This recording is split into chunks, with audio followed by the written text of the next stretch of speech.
지난 2월 12일 북한이 새로운 형태의 미사일을 발사했습니다. 이로 인해서 국제사회에 북한 미사일에 대한 우려가 증폭되고 있는 상황입니다. 북한이 발사한 미사일, 과연 어떤 미사일인지 살펴보겠습니다. 이번에 북한이 발사한 미사일은 북극성 2형이라고 이름을 지었습니다. 작년 북한이 잠수함 발사 탄도미사일 SLBM을 발사했는데 그 미사일이었던 북극성을 지대지 형식으로 지상 발사용으로 개량한 미사일로 판단됩니다. 북극성 2형 미사일의 특징은 첫 번째로 고체 연료를 이용하였다는 것입니다. 액체 연료 로켓의 경우에 발사체 내부에 연료와 더불어서 산화제를 내장하고 있어야 되는데 산화제가 부식성이 강합니다. 그렇기 때문에 액체 연료를 이용한 로켓은 발사 직전에 연료를 주입해야 되는 단점이 있습니다. 하지만 고체 연료를 이용한 로켓은 이미 연료를 동체 내부에 탑재하고 있기 때문에 언제든지 신속한 발사가 가능해지게 됩니다. 통상적으로 액체 연료 로켓은 발사까지 30분 정도가 소요가 되지만 고체 연료 로켓은 5분 이내에 발사가 가능하다고 합니다.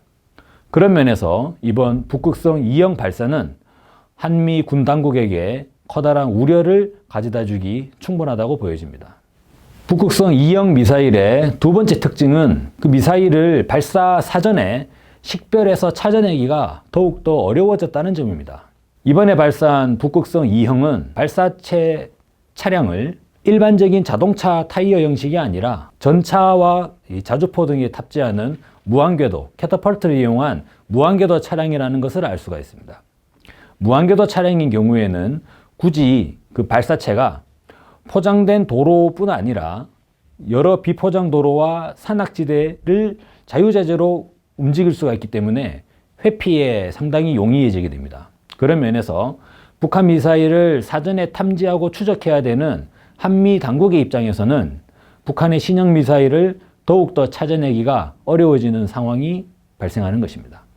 한 가지 덧붙여서 말씀드린다면 북한이 지금까지는 차륜형, 즉 포장도로를 달리는 차량에 미사일을 탑재하다가 왜 이제서야 캐터펄트, 즉 무한궤도 차량을 사용하게 되었는가 하는 점입니다. 그 과정은 미사일을 고체연료 시스템으로 전환하는 것과 연관되어 있다고 판단할 수 있습니다.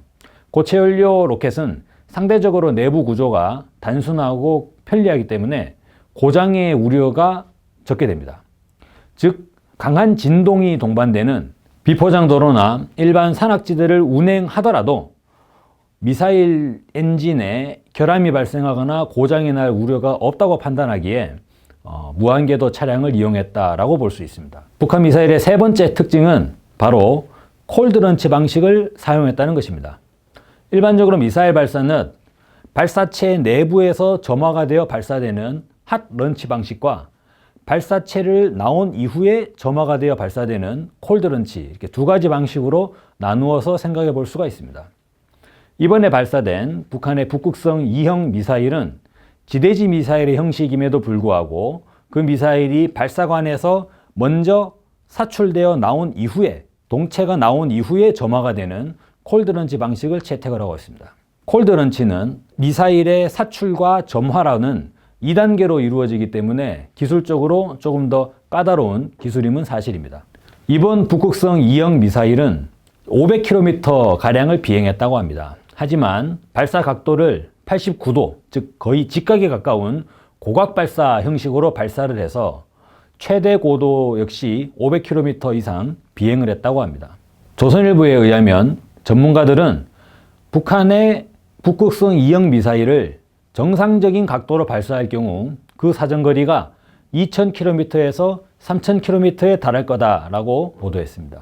서울에서 괌까지의 거리가 3200km이기 때문에 북한의 북극성 2형 미사일은 미 태평양 사령부의 작전 권역 전반을 타겟으로 발사될 수 있다고 보여집니다.